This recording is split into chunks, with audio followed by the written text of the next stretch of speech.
this work has been very impactful for me in scaling my business. So, this isn't a small little corporation now. Like Diamond Academy has grown and risen into an 8-figure corporation. I have full-time employees. We have many, many people working for us now, many structures in place, policies, procedures. We have a back office. Like, it is a company now. And what's so beautiful is that I've used this work to scale this corporation, to scale this business.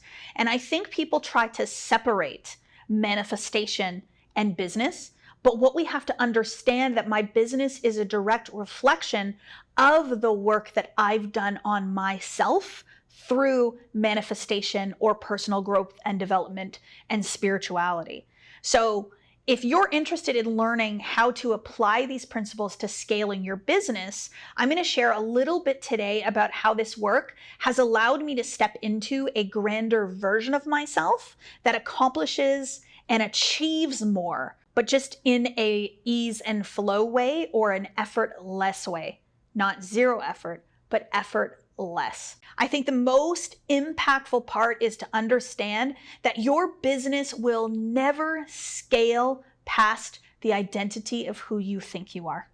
So if you think that your business is going to become an 8-figure business, but you have 6-figure thinking or a 6-figure identity, it's never going to scale to that size. Why do I say that? For example, if you're having a 6-figure identity with 6-figure business thoughts, how daring and bold are you going to be in your decision making? How willing are you to invest large sums of money into the expansion of your business? How likely are you going to be to hire assistants and to delegate out?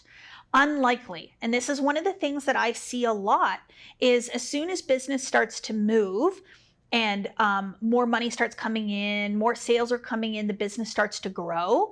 If you don't expand your consciousness, you will be too afraid to scale. You will be too scared to expand, to bring more bodies on. If you think about, there's companies out there that have 15,000 employees. 15,000 employees.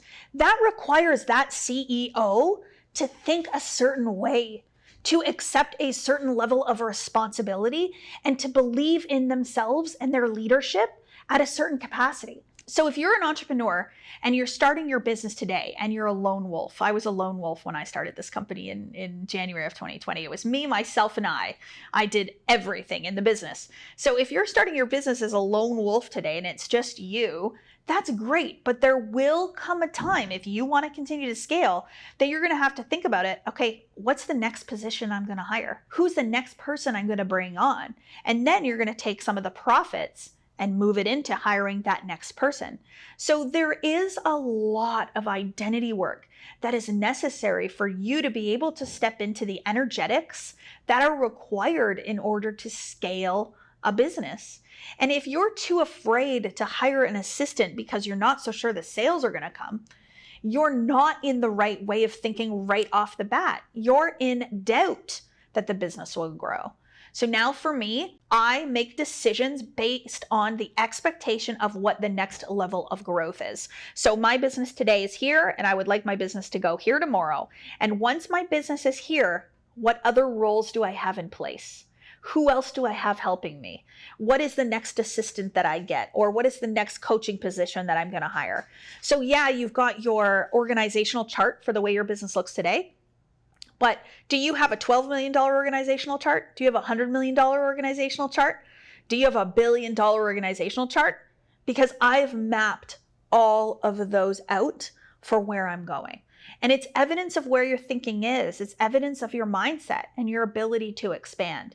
So sometimes people get afraid or fearful to expand their business to bring on more bodies. But when you're coming from a true place of the assumption that success is inevitable, you're in joyful expectation of it, which is the manifestation energy that I talk about, you're way more likely to bring people on and to allow people to work with you.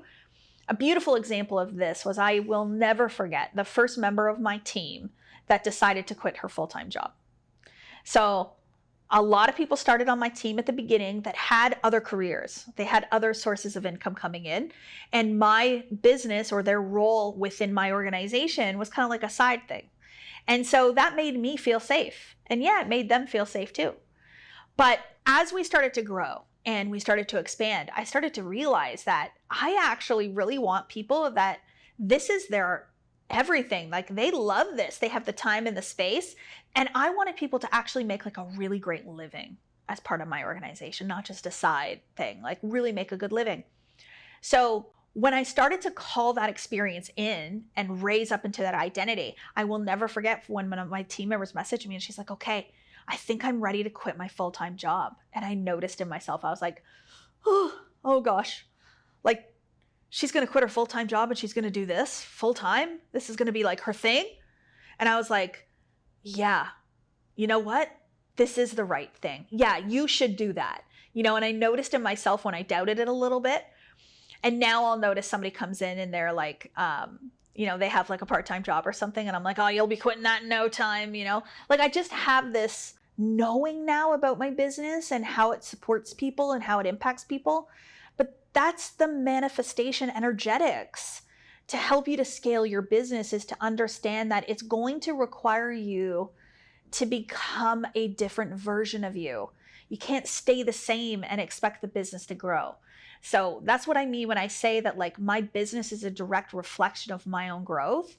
And I know that the months where we quantum leap are the months that I've done the inner work that's quantum leaped first. Well, the decisions that we make in business are what create the business. And the energy with which the decisions are made is the most powerful energy. So a lot of people will make decisions to try to save a business. Other people will make decisions to keep their business the same. And then others will make decisions to expand the business. And so I always, especially when I work with some of my one-on-one clients, is I will ask the question, where is your decision making coming from right now in your business? Yeah. And I can notice right away. All I have to do is ask, why did you make that decision? And then the answer will tell you which place you're in.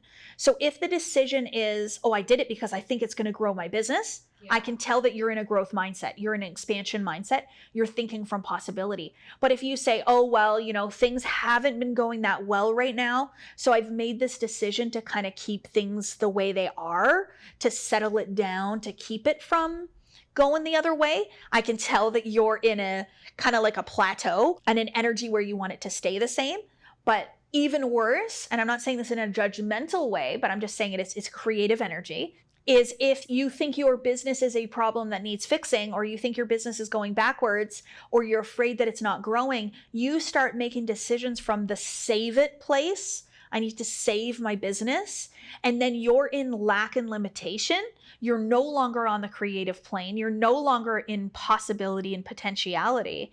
You're over here now trying to fix something, save something, and it's not a productive energy. Well, it is, but it's not producing what you want it to produce.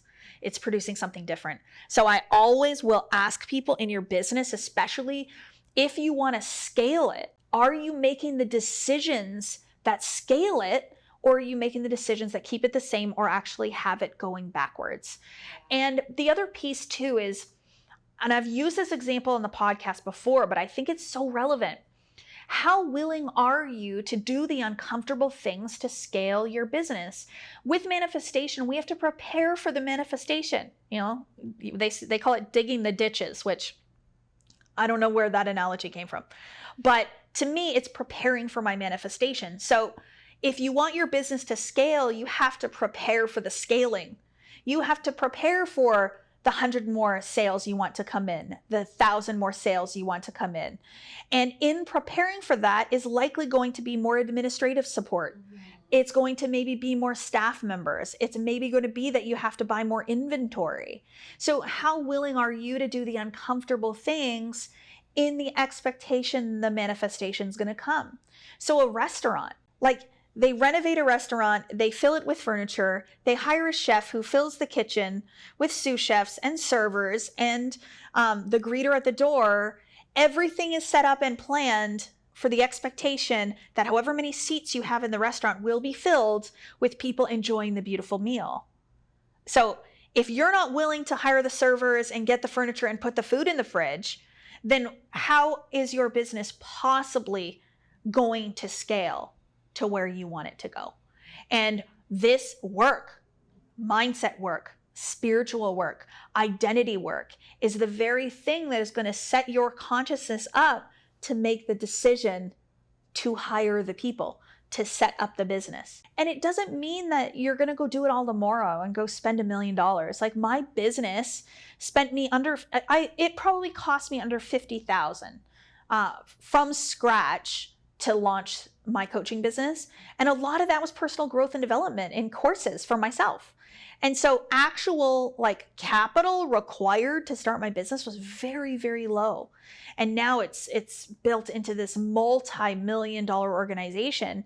So you don't have to have it all up front, but you do have to be willing that when the money starts to move and it starts to come in, that you reinvest it into something you believe in, which is you and your business.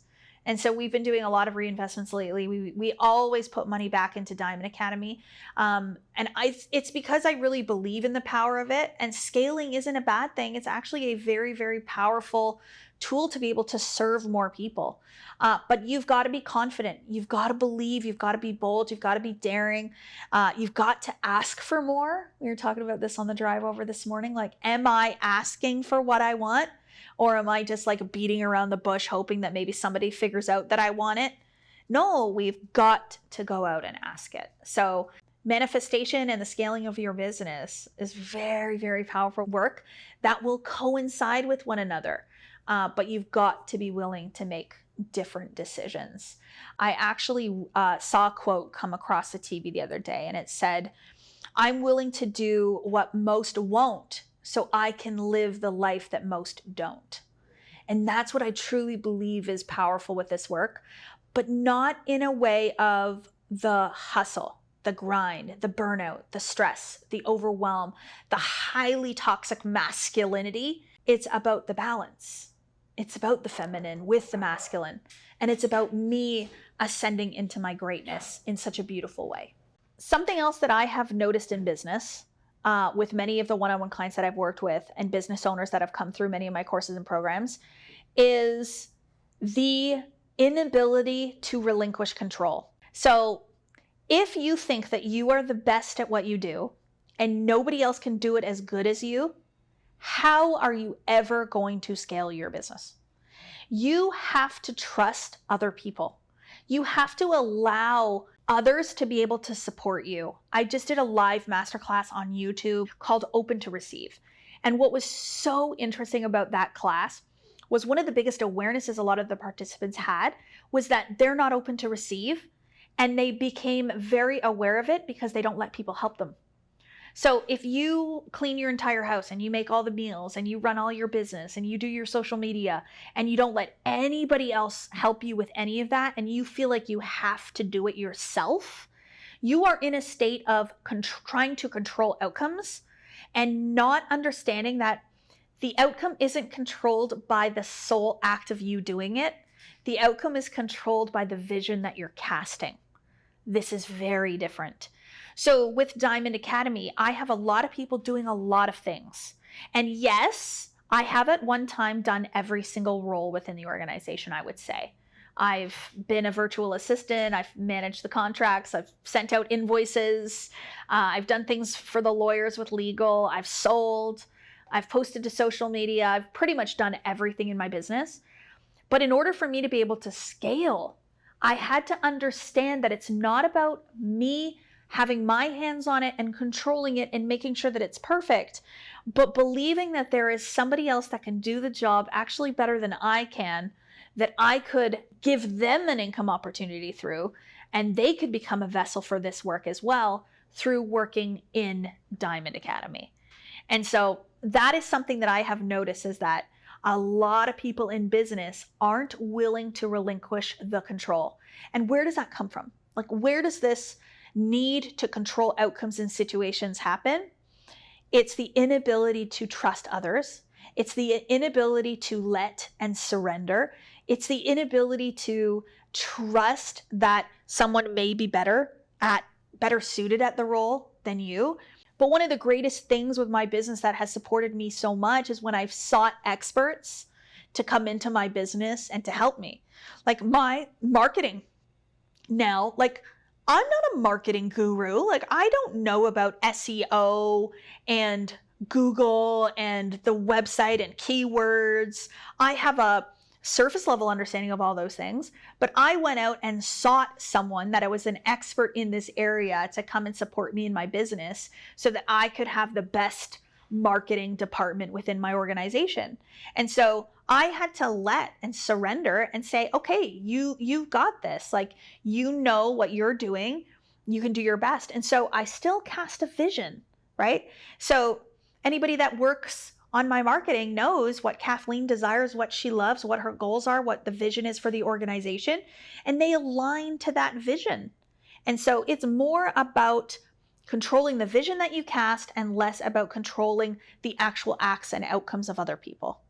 And as a leader, I was a leader for many, many years in healthcare, and my master's degree is actually in nursing leadership. One of the things that I learned was the ability to allow other people to be autonomous and to let other people figure out how to do things without necessarily controlling them or holding their hand. So if I bring people in to help me, and every day I'm like, what did you do today? And how did you get it done? And show me your numbers and show me how it is. And, oh, I think you should do it this way. And I think you should do it that way. And I think you should do it like this. I'm actually doing my job and I'm controlling their job and not giving them the autonomy to figure it out. So what I do instead is I cast visions for, okay, this is what I want to see out of your role. This is kind of how I want you to do it, but you can figure out the logistics of how it's done.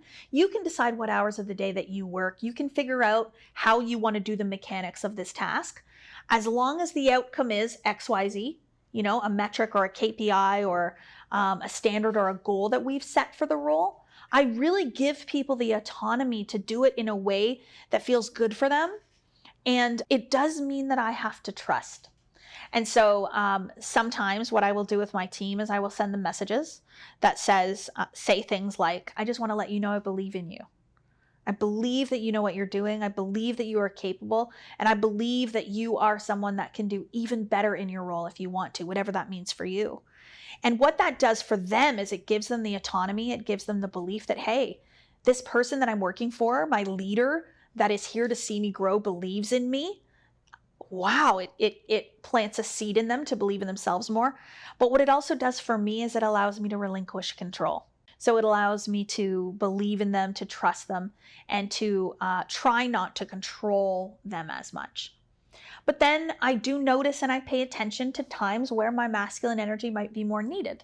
So if I do have somebody that's not showing up, that isn't doing what they're supposed to be doing, I have somebody that feels like maybe they're confused or they don't understand, that's the time where I give them more space and more of my time. So it really is situational leadership in a nutshell.